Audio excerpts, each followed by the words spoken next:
मेरा नाम रुचि है और मैं 24 साल की हूँ। मेरी उम्र बहुत कम थी, तभी मेरे माता पिता मेरी शादी कर दिए। मेरी एक 9 साल की बेटी भी है। मेरे पिता और माता की मृत्यु हो गई है। मेरा एक भाई है 18 साल का। जब से मेरी माँ और पिता का मृत्यु हुआ तब से मेरे भाई मेरे साथ ही रहता है। मेरे पति एक सरकारी ऑफिसर है। वो बहुत अच्छे इंसान भी है। मेरे सास ससुर थोड़ी दूर पर ही रहते हैं क्योंकि हमारा 2 घर था, इसलिए एक घर में हम लोग और एक घर में मेरे सास ससुर। मेरे सास ससुर मुझे बहुत प्यार करते थे। मैं उन लोगों से रोज़ मिलने जाती थी। मेरी बेटी भी स्कूल भी जाती थी। वो तीसरी कक्षा में पढ़ती थी। मेरी बेटी पढ़ने में बहुत होशियार थी। उसको स्कूल छोड़ना और स्कूल से वापस लाने की जिम्मेदारी मेरी भाई का ही था क्योंकि मुझे घर में बहुत काम होते थे और मैं सिलाई भी करती थी, इसलिए मुझे ज़्यादा समय नहीं मिल पाता था। एक दिन मेरी बेटी स्कूल से आई तो मुझे देखकर कमरे में जाने लगी। मैं बोली, कहाँ जा रही है? चलो पहले हाथ मुंह धो करके खाना खाओ। लेकिन बिना कुछ बोले मेरी बेटी कमरे में चली गई। मैं सिलाई कर रही थी, इसलिए थोड़ी देर और मैं सिलने लगी। सोची कि हो सकता है उसके दोस्तों के बीच में कुछ हुआ हो। थोड़ी देर बाद मैं उसके कमरे में गई तो देखी कि वो बिना जूते और ड्रेस निकाले सो गई है, इसलिए मैं उसे जगाई भी नहीं और फिर मैं सिलने चली गई।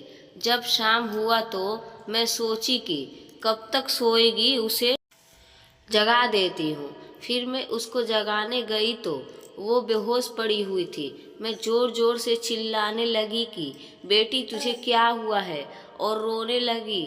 तब से मेरा भाई आ गया और बोला कि दीदी क्या हुआ, उसको क्यों रो रही हो?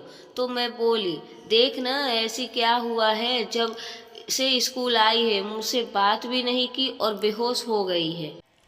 पता नहीं क्या हो गया है। फिर दोनों मिलकर उसको हॉस्पिटल ले करके गए और रुचि ने अपने पति को फ़ोन की, अपनी बेटी की सारी बातें बताई और उसका पति बोला, ठीक है मैं ऑफिस से अभी आता हूँ। इधर रुचि अपनी बेटी को भर्ती कराई और डॉक्टर ने दोनों को बाहर रहने को बोल दिया। फिर डॉक्टर ने रुचि की बेटी की पूरी शरीर चेकअप की। फिर डॉक्टर ने उसकी हालत देखकर चौंक गए।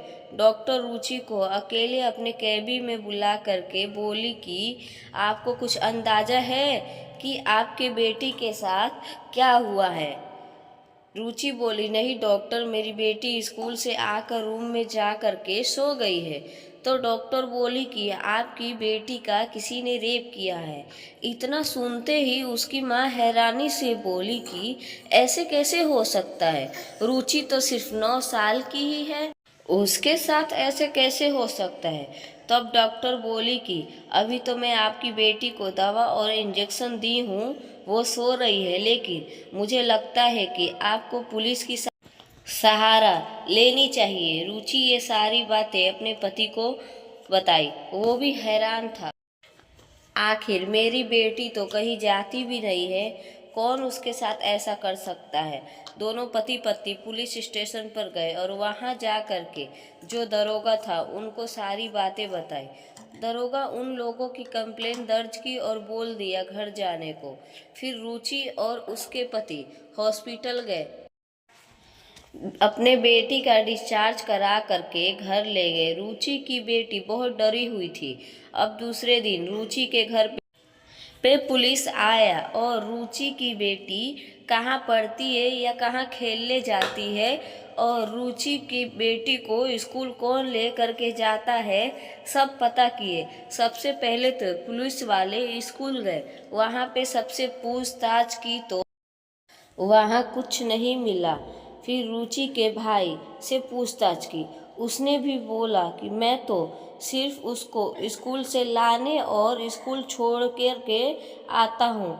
तब पुलिस वाले सोचने लगे, आखिर कौन है जो उस बच्ची के साथ इतना गलत किया है। बच्ची से भी नहीं पूछ सकते थे क्योंकि वो पहले से ही डरी हुई थी। पुलिस वाले ने रुचि के सास ससुर को भी बुलाए पूछताछ के लिए। जब बच्ची अपने दादा दादी को देखी तो जोर जोर से रोने लगी। तब सभी चौंक गए और रुचि बोली कि बेटा क्यों डर रही हो, ये तो तुम्हारे दादा दादी हैं।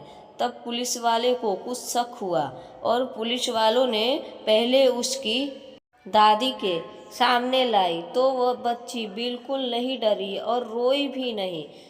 फिर उसके दादू को उसके सामने लाए। वो अपने माँ के पीछे छिप गई और जोर जोर से चिल्लाने लगी और रोने भी लगी। तब पुलिस वाले समझ गए जरूर कुछ हुआ है। फिर पुलिस ने रुचि को बोला कि आप बच्ची को अंदर ले करके कमरे में जाइए। फिर रुचि के ससुर को बोले कि आप मेरे साथ थाना चलिए और उसको थाना ले करके गए। रुचि के पति भी गया थाना में। ले जा कर के पुलिस ने रुचि के ससुर को 2-3 थप्पड़ मारे।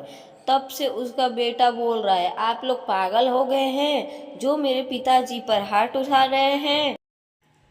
तब पुलिस वाले बोल रहे हैं जिसे तुम अपना पिता बोल रहे हो यही इंसान आपका बेटी का रेप किया है। तो उसका बेटा चौंक गया, बोल रहा है ऐसा कुछ नहीं है, ये तो उसके दादू है, उससे बहुत प्यार करते हैं। तब पुलिस वाले ने उसे और मारा और बोला कि तुझे शर्म नहीं आई, बता तूने ऐसा क्यों किया। वो तो तुम्हारी पोती है ना। पुलिस वालों ने उसे और मारा और बोला कि सच बोल। तो वो बूढ़ा बोला कि मैं सच बताता हूँ, दरअसल मेरी पत्नी अब बूढ़ी हो गई है, कभी कभी मैं बहक जाता हूँ। 2 दिन पहले जब मेरी पोती स्कूल से आ रही थी अपने मामा के साथ तो वो मेरे घर भी आई थी खेलने के लिए और मेरी पत्नी भी बाहर गई थी। मेरी पोती के मामा कुछ काम से चला गया था और मैं उसको चॉकलेट खिला रहा था गोदी में बैठा करके।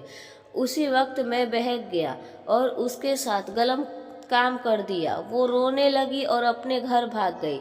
इतना सुनते ही पुलिस वाले उस बूढ़े को बहुत मारे और उसका बेटा तो टूट गया था।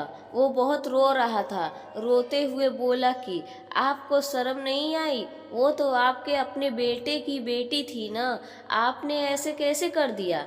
फिर उसका बेटा बोला कि आपकी सज़ा यही है कि आप जिंदगी भर यहीं रहिए, मैं माँ को संभाल लूँगा।